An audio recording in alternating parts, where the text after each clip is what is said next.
الحمد لله نحمده ونستعينه ونستغفره ونؤمن به ونتوكل عليه ونعوذ بالله من شرور أنفسنا ومن سيئات أعمالنا من يهده الله فلا مضل له ومن يضلل فلا هادي له ونشهد أن لا إله إلا الله وحده لا شريك له ونشهد أن سيدنا ونبينا مولانا محمدا عبده ورسوله أما بعد فأعوذ بالله من الشيطان الرجيم بسم الله الرحمن الرحيم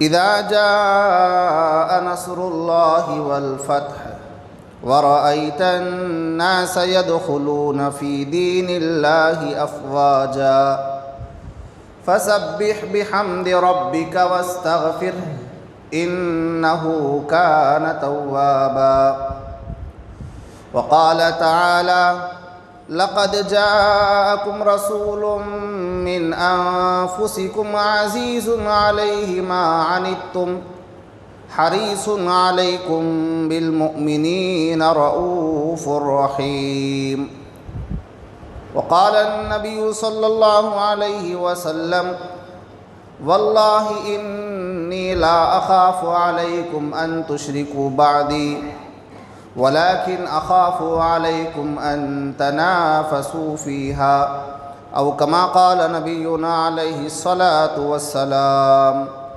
رب اشرح لي صدري ويسر لي أمري واحلل عقدة من لساني يفقه قولي اللهم صل على سيدنا مولانا محمد وعلى آله وأصحابه وبارك وسلم تسليما كثيرا كثيرا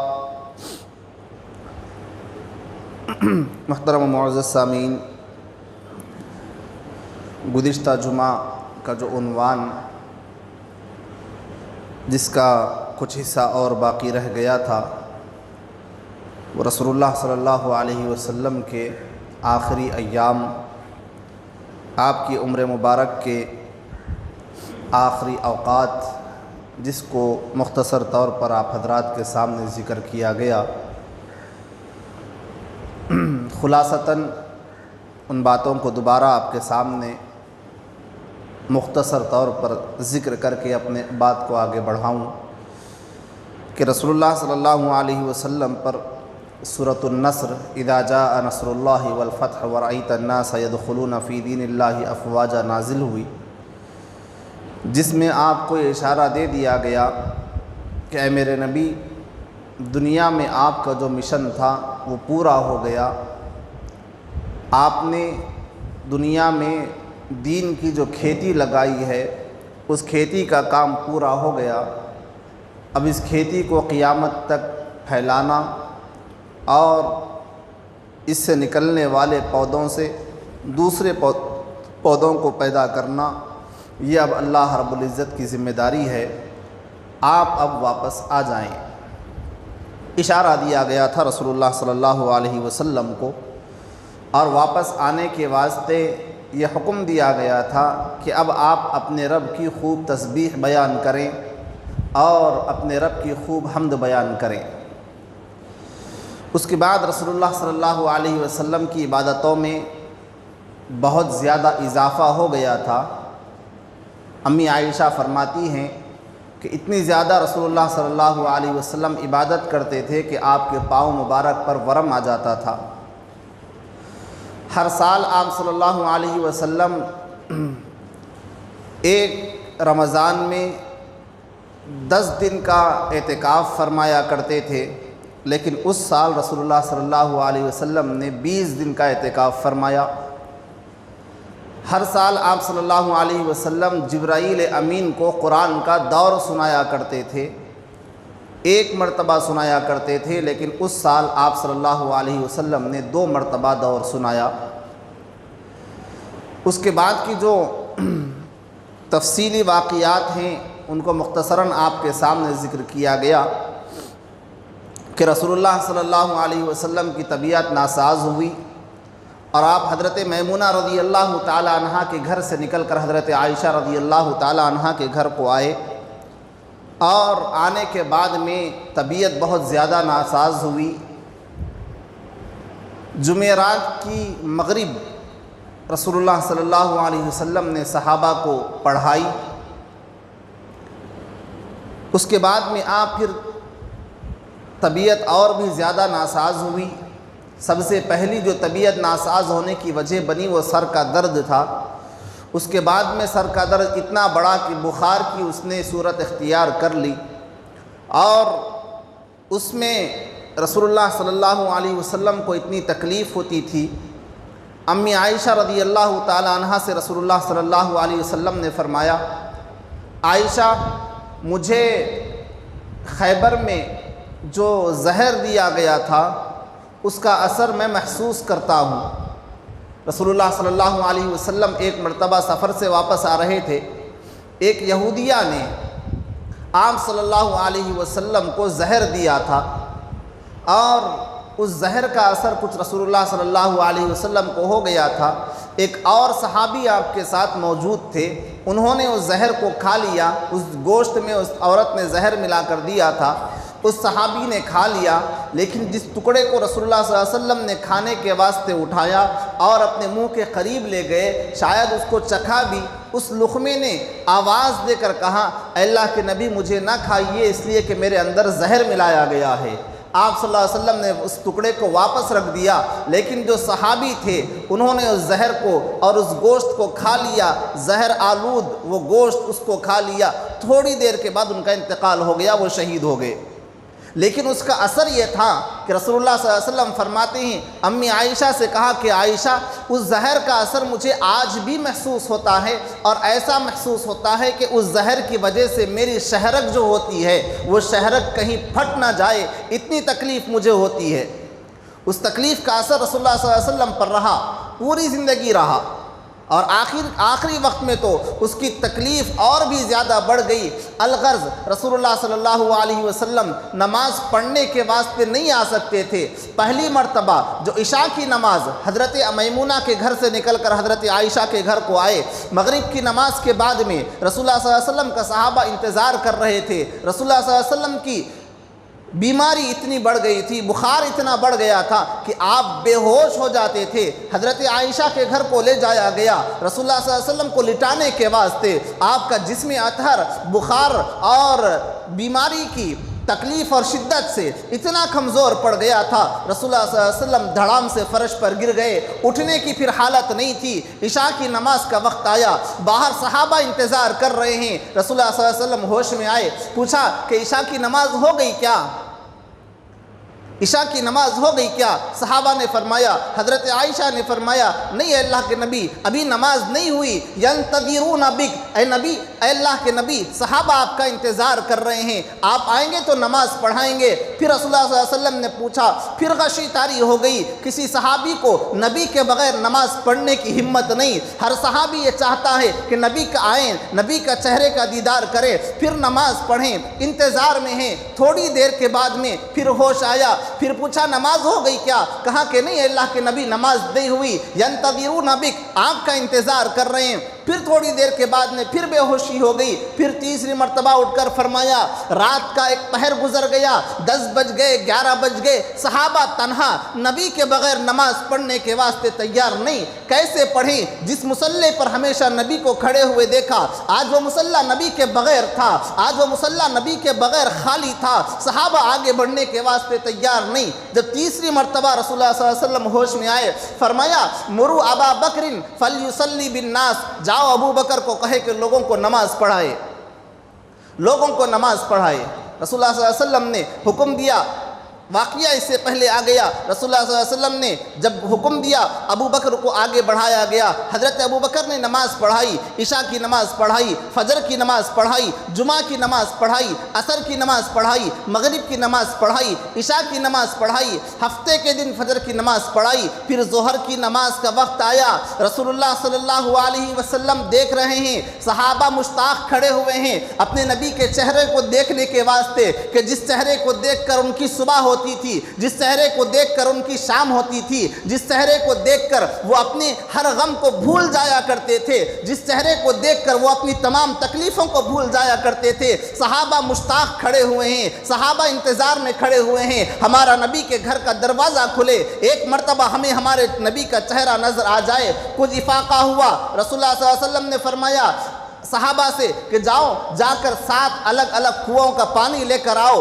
میرے اوپر ڈالو، تھوڑا سا بخار آ جاتا ہے، ہم پٹیاں ڈالتے ہیں، بخار اتر جاتا ہے۔ میرے نبی کو جو بخار کی کیفیت تھی، امی عائشہ فرماتی ہیں ایسے محسوس ہوتا تھا کہ جیسے کسی چولہے پر ہانڈی پک رہی ہو، اتنا سخت بخار۔ 7 کنوؤں کا پانی لا کر رسول اللہ صلی اللہ علیہ وسلم کے اوپر ڈالا گیا، تھوڑی سی حالت اچھی ہوئی، صحابہ کی بے قراری کو رسول اللہ صلی اللہ علیہ وسلم دیکھ رہے ہیں، نکلے باہر رسول اللہ صلی اللہ علیہ وسلم۔ لیکن ایک چیز یہاں پر ذکر کر کے پھر اپنی بات کو آگے بڑھاؤں، اس سے پہلے رسول اللہ صلی اللہ علیہ وسلم کے گھر میں ایک ہونے والا واقعہ۔ پہلے مسئلہ یہ تھا کہ ہمارے لوگ ہماری مسجدوں میں جایا کرتے تھے، اپنے علماء سے باتیں سنا کرتے تھے، حق باتیں سنا کرتے تھے، حق کو پہچانتے تھے۔ لیکن آج دور سوشل میڈیا کا ہے، لوگ الگ الگ قسم کے بیانات سنتے ہیں، ان کے دماغ میں غلط چیزیں ڈال دی جاتی ہیں، ان کے عقائد کو بگاڑ دیا جاتا ہے، صحابہ کے عنوان سے ان کے ذہنوں کو خراب کیا جاتا ہے۔ ایک چیز حدیث قرطاس کے نام سے آپ کے سامنے ذکر کر کے اپنی بات کو آگے بڑھاؤں۔ رسول اللہ صلی اللہ علیہ وسلم ابھی مسجد میں آنے سے پہلے رسول اللہ صلی اللہ علیہ وسلم نے صحابہ سے فرمایا، حضرت علی سامنے موجود، حضرت عائشہ پردے میں کھڑی ہوئی، حضرت ابوبکر موجود، حضرت فضل ابن عباس موجود، حضرت ابوبکر صدیق موجود۔ رسول اللہ صلی اللہ علیہ وسلم نے فرمایا کاغذ قلم لاؤ، میں تمہیں کچھ وصیت لکھنا چاہتا ہوں، میں تمہیں کچھ وصیت لکھنا چاہتا ہوں۔ حضرت عمر نے فرمایا کہ نہیں اللہ کے نبی، ہمیں ضرورت نہیں ہے، آپ بے فکر رہیں، ہم آپ کے بعد بدلنے والے نہیں ہیں۔ اس لیے کہ جو صحبت یافتہ ہوتا ہے اسے پتہ ہوتا ہے کہ سامنے والا کیا لکھانا چاہتا ہے۔ تو حضرت عمر نے فرمایا کہ اللہ کے نبی آپ فکر نہ کریں، ہم بدلنے والے نہیں ہیں، آپ نے جو کتاب اللہ ہمارے سامنے رکھی ہے ہم ہر فیصلہ اس کو سامنے رکھ کر ہی کریں گے۔ لیکن کچھ لوگوں نے کہا کہ نہیں، رسول اللہ صلی اللہ علیہ وسلم نے منگایا ہے تو لاؤ۔ اسی بارے میں اختلاف ہوا اور باتیں آگے بڑھی اور صحابہ میں شور و شغب ہوا، آوازیں بڑھنے لگی۔ تو رسول اللہ صلی اللہ علیہ وسلم نے فرمایا کہ چلو یہاں سے جاؤ، میں آخرت کی تیاری میں ہوں اور تم میرے سامنے بیٹھ کر جھگڑا کرتے ہو۔ صحابہ کو وہاں سے بھیج دیا۔ بعض حضرات، شیعہ حضرات، روافض حضرات اس حدیث کو سامنے رکھ کر کہتے ہیں کہ رسول اللہ صلی اللہ علیہ وسلم نے وصیت کرنی تھی کہ میرے بعد میں خلیفہ علی کو بنایا جائے، وہ وصیت کرنا چاہ رہے تھے رسول اللہ صلی اللہ علیہ وسلم، اور عمر نے بیچ میں آ کر اس وصیت کو روک دیا۔ اس طریقے سے وہ حضرت عمر رضی اللہ تعالیٰ عنہ پر بہتان باندھتے ہیں۔ آگے اس حدیث کی میں وضاحت کروں گا، یہ واقعے کو صرف ذہن میں رکھیں۔ حدیث قرطاس، کاغذ قلم مانگا تو کہا کہ اللہ کے نبی آپ پریشان نہ ہوں، آپ کی یہ حالت ہے آپ مسجد میں تشریف نہیں لا رہے، جو آپ کو سب سے زیادہ محبوب جو عبادت ہے اس عبادت کے واسطے آپ تشریف نہیں لا سک رہے، اتنی آپ کے اندر اس وقت میں طاقت نہیں ہے، اتنے آپ کمزور ہو گئے ہیں، کہاں لکھاتے بیٹھیں گے؟ آپ بے فکر ہو جائیں، ہم آپ کے بعد میں آپ کو دین کو چھوڑنے والے نہیں ہیں، ہم آپ کے بعد میں کتاب اللہ کو چھوڑنے والے نہیں ہیں، ہم آپ کے بعد میں آپ کی سنتوں کو چھوڑنے والے نہیں ہیں، آپ بے فکر رہیں۔ تو رسول اللہ صلی اللہ علیہ وسلم نے خاموشی اختیار کر لی۔ اگر یہی مسئلہ ہوتا جو حضرات شیعہ کہتے ہیں کہ رسول اللہ صلی اللہ علیہ وسلم حضرت علی کے بارے میں وصیت کرنا چاہ رہے تھے، تو پھر سوال یہ ہے کہ لکھنے والے جو صحابی تھے وہ حضرت علی تھے۔ اگر حضرت عمر نے منع بھی کیا ہوتا، باہر چلے جاتے، پھر حضرت علی کاغذ قلم لا کر سامنے رکھ سکتے تھے نا، لیکن نہیں، اس لیے کہ سب کو پتا تھا کہ یہ لکھانا مقصود نہیں تھا۔ پھر اس کے بعد میں 3 دن گزرے، اب جو ظہر کی نماز کا میں ذکر کر رہا ہوں، ہفتے کے دن ظہر کی نماز کا وقت آیا، رسول اللہ صلی اللہ علیہ وسلم نے غسل کیا اور صحابہ کے فرمایا کہ میرے اوپر پانی ڈالو۔ جب پانی ڈالنے کے بعد میں کچھ افاقہ ہوا، کچھ اچھے جو ہے طبیعت میں کچھ افاقہ ہوا، طبیعت کچھ بہتر ہوئی، تو پھر رسول اللہ صلی اللہ علیہ وسلم باہر نکلے، آپ آئے، صحابہ کو نماز پڑھائی۔ اس نماز کی کیفیت بھی میں آپ کے سامنے ذکر کروں گا، لیکن اس سے پہلے سوال یہ کہ جس چیز کو رسول اللہ صلی اللہ علیہ وسلم نے لکھانا تھا، وہ اب آ کر رسول اللہ صلی اللہ علیہ وسلم نے جو تقریر کی ہے، اس تقریر میں بھی کہہ سکتے تھے کہ ہاں میں علی کو خلیفہ بنانا چاہتا ہوں، یہاں پر ممبر پر کھڑے ہو کر تمام صحابہ کے سامنے کہہ سکتے تھے، لیکن آپ نے ایسا کوئی جملہ ارشاد نہیں فرمایا، آپ نے وہی باتیں ارشاد فرمائی جو وہاں پر کاغذ میں لکھوانا چاہتے تھے، جو وصیت میں لکھوانا چاہتے تھے، وہی باتیں آپ صلی اللہ علیہ وسلم نے اس دن ممبر پر آ کر ہفتے کے دن ظہر کی نماز میں ممبر پر کھڑے ہو کر خطبہ دیا اور وہی باتیں ارشاد فرمائی۔ وہ باتیں کیا تھی ابھی آپ کے سامنے آئیں گی۔ فرمایا جب ظہر کی نماز کا وقت ہوا، رسول اللہ صلی اللہ علیہ وسلم نے اپنے اوپر پانی ڈلوایا، جب طبیعت میں کچھ افاقہ ہوا، طبیعت کچھ بہتر ہوئی، باہر نکلے رسول اللہ صلی اللہ علیہ وسلم۔ اب ہر نماز تو ابو بکر پڑھا رہے تھے، رسول اللہ صلی اللہ علیہ وسلم کی آنے کی کوئی امید نہیں تھی، اس لیے کہ 3 دن سے جمعرات کی عشاء سے جمعہ کی پوری نمازیں، ہفتے کی فجر بھی ابو بکر نے پڑھائی ہے۔ ابو بکر مصلی پر کھڑے ہوئے ہیں، نماز پڑھا رہے ہیں، رسول اللہ صلی اللہ علیہ وسلم کا گھر کا دروازہ کھلتا ہے، کمرے کا دروازہ کھلتا ہے، رخ مصطفیٰ سامنے آتا ہے۔ صحابی فرماتے ہیں رسول اللہ صلی اللہ علیہ وسلم نے مسجد میں قدم رکھا، تمام صحابہ کے قدم ڈگمگا گئے، قریب یہ تھا کہ تمام صحابہ نماز کو توڑ کر نبی کی طرف دوڑ جاتے۔ صحابہ کی صفوں کی کیفیت یہ بدل گئی، کوئی پلٹ کر ادھر دیکھ رہا ہے، قبلہ تو ادھر ہے لیکن سب رخ مصطفیٰ کو دیکھنے کی کوشش کر رہے ہیں، ہر ایک کی نظر یہی ہے رسول اللہ صلی اللہ علیہ وسلم آ رہے ہیں، رسول اللہ صلی اللہ علیہ وسلم آ رہے ہیں۔ حضرت ابو بکر نے محسوس کیا نبی آئے، نبی کے سامنے کھڑے ہو کر نماز پڑھانے کی کسی کو اجازت نہیں ہے۔ جہاں پر نبی ہوتا ہے نماز صرف نبی پڑھا سکتا ہے، کوئی اور نہیں پڑھا سکتا۔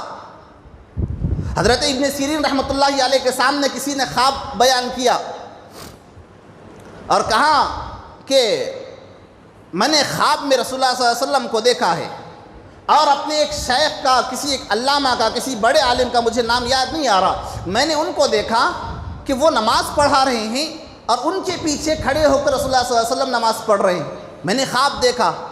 ابن سیرین نے کہا کہ جاؤ فوراً اس علامہ کے گھر کو پہنچو جن کو تم نے نماز پڑھاتے ہوئے دیکھا، رسول اللہ صلی اللہ علیہ وسلم پیچھے ٹھہرے ہوئے ہیں اور یہ نماز پڑھا رہے ہیں نا، تو جو نماز پڑھانے والے امام ہیں جاؤ ان کے گھر کو جا کر پتہ لگا لو ان کا انتقال ہو گیا ہے۔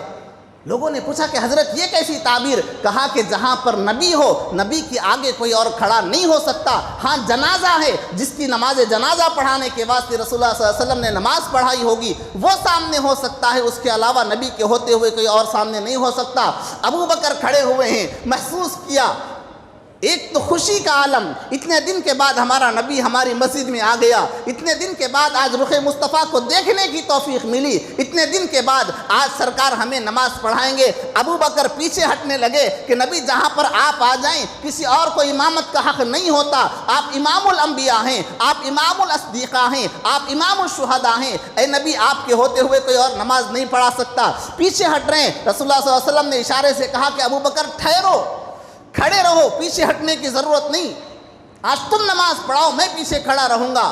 کہا کہ نہیں، یہ سب باتیں ہوئی نہیں، اشارے سے جو ہوا مطلب یہی تھا ابو بکر نماز پڑھاؤ میں پیچھے رہوں گا۔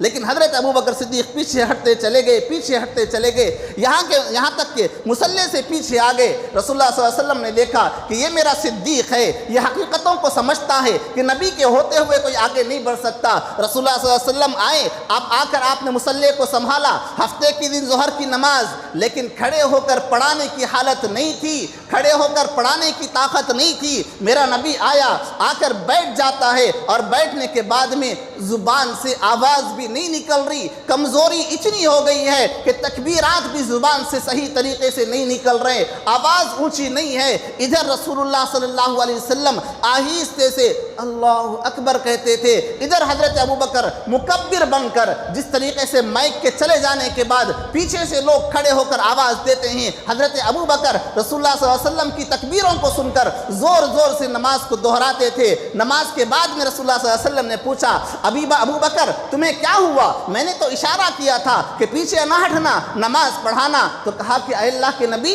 ابو قحافہ کے بیٹے کو کیا ہو گیا؟ آپ کے باپ کا نام ابو قحافہ۔ کہا کہ اللہ کے نبی ابو قحافہ کے بیٹے کو کیا ہو گیا؟ آپ کے ہوتے ہوئے نماز پڑھائے گا۔ اتنی بربادی بھی ابو بکر کی نہیں آئی کہ آپ کی موجودگی میں وہ نماز پڑھائے۔ آپ نے نماز پڑھائی، ممبر پر بیٹھے، خطبہ دیا، بڑا ہی لمبا خطبہ دیا حضرت جناب محمد رسول اللہ صلی اللہ علیہ وسلم نے۔ لیکن کھڑے ہونے کے بعد میں جو سب سے پہلی چیز ارشاد فرمائی، کہا کہ اے لوگو، میرے بعد میں اللہ کی واسطے نمازوں کو قائم کرو، نمازوں کو نہ چھوڑنا، نمازوں کو ہرگز نہ چھوڑنا۔ پہلی وصیت اللہ کے تعلق سے کی، حقوق اللہ کے تعلق سے کی، کہا کہ اے لوگوں میرے بعد نمازوں کو نہ چھوڑنا۔ دوسرا حکم دیا، اے لوگوں اپنے غلاموں کے ساتھ نرمی کا معاملہ کرنا، اپنے ماتحتوں کے ساتھ نرمی کا معاملہ کرنا۔ اللہ نے تم کو ان کے اوپر مسلط کیا ہے، تو یہ نہیں کہ تم اپنے غلاموں کے ساتھ ظلم و زیادتی کرو، تم اپنے غلاموں کے ساتھ گالی گلوچ کا معاملہ کرو، تم اپنے غلاموں کو اپنی پراپرٹی سمجھو، یہ نہیں، اپنے غلاموں کے ساتھ اچھا معاملہ کرنا۔ پھر تیسری چیز ارشاد فرمائی، اپنے گھر والوں کے ساتھ نرمی کا معاملہ کرنا۔ ہائے میرا نبی جاتے جاتے اپنی امت کو تعلیم دے کر جا رہا ہے، اللہ سے جوڑ کر جا رہا ہے، گھر والوں سے جوڑ کر جا رہا ہے، غریبوں اور یتیموں اور بے سہاروں کے سر پر ہاتھ رکھ کر جا رہا ہے، مصلی پر کھڑے ہو کر، ممبر پر کھڑے ہو کر رسول اللہ صلی اللہ علیہ وسلم نے ارشاد فرمایا۔ اور اس کے بعد میں ایک اور چیز ارشاد فرمائی جو بہت ہی اہم ہے، فرمایا اے لوگو واللہ انی لا اخاف علیکم ان تشرکوا بعدی، اے لوگوں مجھے اس بات کا خوف نہیں ہے کہ تم میرے بعد میں شرک میں مبتلا ہو جاؤ گے، اس لیے کہ میں نے قرآن چھوڑا ہے، میں نے سنت چھوڑی ہے۔ جو قرآن کو پڑھے گا وہ کبھی شرک نہیں کرے گا، جو سنت کو دیکھے گا وہ کبھی شرک نہیں کرے گا۔ مجھے خوف نہیں ہے کہ تم شرک میں مبتلا ہو جاؤ گے، لیکن مجھے خوف ہے اس بات کا وَلَٰكِنْ أَخَافُ عَلَيْكُمْ أَن تَنَافَسُوا فِيهَا، لیکن لوگوں مجھے یہ خوف ہے کہ کہیں تم دنیا داری میں پڑھ کر ایک دوسرے سے مقابلہ کرنے میں لگ کر اللہ کو اور اس کے رسول کو نہ بھول جاؤ۔ مجھے اس بات کا خوف ہے کہ تمہارے اوپر دنیا کو وسیع کر دیا جائے گا۔ میرے پاس تو زندگی میں تم نے دیکھے فاقے دیکھے، میرے پاس تم رہتے ہوئے تم نے غربت دیکھی، لیکن میرے جانے کے بعد میں تمہارے اوپر فتوحات کے دروازے کھل جائیں گے، دنیا ہر طرف سے تمہارے قدموں میں آ کر پڑے گی، لیکن مجھے خوف اس بات کا ہے کہ کہیں تم دنیا کی چاہتوں میں آ کر، دنیا کی عیاشیوں میں آ کر، دنیا کی رنگینیوں میں آ کر، دنیا کی عیش و عشرت میں آ کر تم کہیں مجھے نہ بھول جانا۔ مجھے اس بات کا خوف ہے کہ تم کہیں مجھے اللہ کو نہ بھول جانا، اس بات کا مجھے خوف ہے۔ ہمیں اس چیز کو دیکھنا ہے آخری وصیتوں کو کہ کہیں ہم نرم بستروں پر سو کر اپنے نبی کے اس بستر کو تو نہیں بھول گئے جس بستر پر ہمارا نبی سویا کرتا تھا۔ حضرت عمر فاروق پہنچے خدمت میں، رسول اللہ صلی اللہ علیہ وسلم سے ملاقات کرنے کے واسطے کمرے میں گئے تو کیا دیکھا؟ ایک چھوٹی سی چٹائی ہے جس پر دو جہاں کا سردار محمد رسول اللہ صلی اللہ علیہ وسلم سوئے ہوئے ہیں، ایک طرف پانی کا گھڑا، ایک طرف کچھ اور چیزیں، پوری کمرے کا سامان، پوری پراپرٹی رسول اللہ صلی اللہ علیہ وسلم کی اتنی ہے۔ عمر فاروق کی آنکھوں میں آنسو آئے، پوچھا عمر روتے کیوں ہو؟ کہا کہ اللہ کے نبی یہ دنیا کے بادشاہ جن کی بادشاہت چند دنوں کی، ان کی حالت تو یہ ہے کہ نرم بستروں پر سوتے ہیں، وہ اچھا کھاتے ہیں، وہ اچھا پیتے ہیں۔ اے نبی آپ دونوں جہانوں کے سردار، اور میں آپ کو دیکھ رہا ہوں آپ ایک چٹائی پر سوئے ہوئے ہیں، اور چٹائی پر سونے کی وجہ سے آپ کی جسم مبارک جو بہت ہی نرم، ریشم سے زیادہ نرم آپ کا جسم مبارک، اس کے اوپر نشانات پڑ گئے ہیں۔ اللہ کے نبی نشانات کو دیکھ کر مجھے رونا آتا ہے کہ دنیا کے بادشاہ تو بڑے بڑے اور کمروں میں سوئیں، نرم بستروں پر سوئیں، اور ہمارا نبی دونوں جہانوں کا سردار ایک چٹائی پر سویا ہوا ہے۔ تو فرمایا کہ عمر دنیا کی زندگی کو آخرت کی زندگی پر ترجیح نہ دو، دنیا کی زندگی یہیں پر ختم ہونے والی، اصل عیش تو آخرت کا عیش ہے، اصل مزے تو آخرت کے مزے ہیں۔ دنیا کی زندگی پوری گزار دے گا بندہ، پوری زندگی تکلیفوں میں گزار دے گا۔ حدیث میں آتا ہے جب قیامت میں اس کو اٹھایا جائے گا، اللہ پوچھے گا اس سے اے میرے بندے تو نے دنیا میں کچھ تکلیف دیکھی ہے کیا؟ تو کہے گا کون سی تکلیف؟ اسے یاد نہیں رہے گا۔ کسی کو دنیا کے ایک دن ہزار مرتبہ قتل کیا جائے اور پوری زندگی اس کو جگایا جائے، اس کو زندہ کیا جائے، مارا جائے، زندہ کیا جائے، مارا جائے، اس کی پوری عمر دن بھر اس کے ساتھ یہی معاملہ کیا جائے، لیکن جب قیامت میں اللہ اس کو ٹھہرا کر پوچھے گا کچھ یاد ہے کیا دنیا کی تکلیفیں؟ تو وہ کہے گا کہ کون سی تکلیفیں؟ مجھے تو کوئی تکلیف یاد نہیں ہے، اس لیے کہ دنیا کی یہ پوری زندگی لمحے بھر کے برابر ہوگی آخرت کے دن کے اعتبار سے۔ ایک مچھر کاٹ کے چلے گیا، 8 دن کے بعد پوچھے تھے ہفتے کے دن مچھر کاٹا تھا یاد ہے کیا؟ آپ بولیں گے کون سا ہفتہ، کون سا جمعہ؟ ایک مچھر کاٹا تھا اس کو کون یاد رکھتے، وہ کہاں یاد رہتا۔ آخرت میں دنیا کی پوری تکلیفیں ایسے ہی ہوں گی کہ اس کو یاد نہیں رہے گا، اور صرف تکلیفیں نہیں، دنیا کی خواہشات بھی آخرت میں ایسی ہی رہیں گی۔ مجھے مزہ آیا تھا، میں نے انجوائے کیا تھا دنیا میں، دنیا تو صرف 1 سیکنڈ کی تھی میرے واسطے۔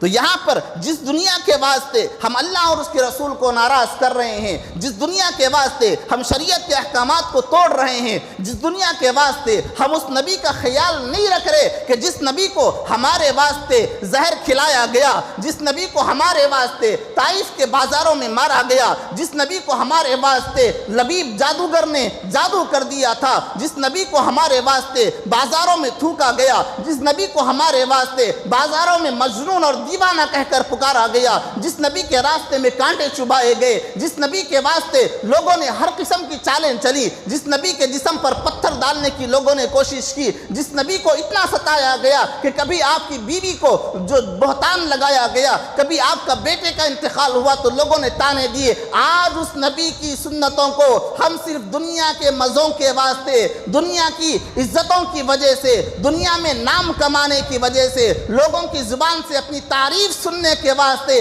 ہم اس نبی کی ان سنتوں کو چھوڑنے کے واسطے راضی ہو گئے۔ فرمایا کہ مجھے خوف شرک کا نہیں ہے، خوف اس بات کا ہے کہ تم میری قربانیوں کو بھلا دو گے اور تم آخرت کے مزوں کو چھوڑ کر دنیا کے مزوں میں مبتلا ہو جاؤ گے، مجھے اس بات کا خوف ہے۔ صحابہ اسی سے ڈرا کرتے تھے۔ حضرت ابوبکر صدیق، حضرت ابو ہریرہ رضی اللہ تعالیٰ عنہ کے پاس کھانا کھانے کے بعد میں کاٹن کا کپڑا لایا گیا، کاٹن کا چھوٹا سا کپڑا ہاتھ پہنچنے کے واسطے۔ حضرت ابو ہریرہ کی آنکھوں سے آنسو نکلے۔ پوچھا ابو ہریرہ رونے کی کیا بات ہے؟ اس لیے کہ صحابہ موٹے موٹے کپڑے پہنا کرتے تھے، جس طریقے سے تھیلا ہوتا ہے، تھیلے کی طرح کے جو ٹاٹ کے تھیلے ہوتے ہیں، اس قسم کے کپڑے صحابہ پہنا کرتے تھے۔ رسول اللہ صلی اللہ علیہ وسلم کا لباس بھی وہی تھا۔ ابو ہریرہ کی آنکھوں سے آنسو آئے۔ پوچھا ابو ہریرہ کیوں روتے ہو؟ کہا کہ کیوں نہ روں، ہم نے اپنے نبی کو دیکھا، وہ ٹاٹ کے کپڑے پہن کر انہوں نے اپنی پوری زندگی گزار دی، آج ہمارے واسطے ہاتھ پوچھنے کے واسطے، پہننے کے واسطے تو بہت دور کی بات ہے، ہاتھ پوچھنے کے واسطے کاٹن کا کپڑا لایا گیا ہے۔ اس بات کا خوف ہے کہ کہیں ہماری تمام عبادتوں کا بدلہ، تمام مجاہدوں کا بدلہ، تمام تکلیفوں کا بدلہ کہیں ہمیں دنیا میں تو نہیں دے دیا گیا، اس بات کا خوف ہے۔ ایک کاٹن کا کپڑا استعمال کر کر صحابہ پریشان ہو رہے ہیں کہ ہمارا نبی تو کبھی کاٹن استعمال نہیں کیا تھا، ہمارے نبی کی پوری زندگی تو جو ہے نا ٹاٹ کے کپڑے پہن کر گزر گئی تھی، آج ہمارے واسطے وسعتیں ہوئی تو صحابہ پریشان ہو جاتے تھے کہ کہیں ہم نبی کے راستے کو تو نہیں چھوڑ رہے۔ ہمیں تعلیم دی گئی ہے، رسول اللہ صلی اللہ علیہ وسلم نے یہی فرمایا کہ مجھے تمہارے بارے میں یہ خوف ہے، دنیا میں، دنیا کو بنانے میں، دنیا کی پراپرٹیوں کو بنانے میں تم اتنا مشغول ہو جاؤ گے۔ اس نے نئی گاڑی خریدی، میں نئی گاڑی کب خریدوں، اس نے اچھا گھر بنایا، میں اچھا گھر کب بناؤں۔ تنافس اسے کہتے ہیں کسی اور کو دیکھ کر خود خیال پیدا ہو جائے۔ اچھے گھر بنانا شریعت میں منع نہیں ہے، اچھی گاڑیاں خریدنا شریعت میں منع نہیں ہے، اے سی کے کمروں میں رہنا شریعت میں منع نہیں ہے۔ منع اس بات سے ہے کہ تم ان چیزوں میں پڑھ کر اللہ کو نہ بھول جاؤ۔ ان چیزوں کو سامنے رکھ کر، ایک دوسرے کو دیکھ کر، اس نے اچھے کپڑے پہنے، میں اچھے کپڑے کب پہنوں، وہ برانڈڈ پہنتا ہے میں برانڈڈ کب پہنوں، وہ فلاں گھڑی لگاتا ہے میں اچھی گھڑی کب لگاؤں۔ ان چیزوں میں پڑھ کر اللہ اور اس کے رسول کو نہ بھول جانا، مجھے اس بات کا خوف تم سے زیادہ ہے۔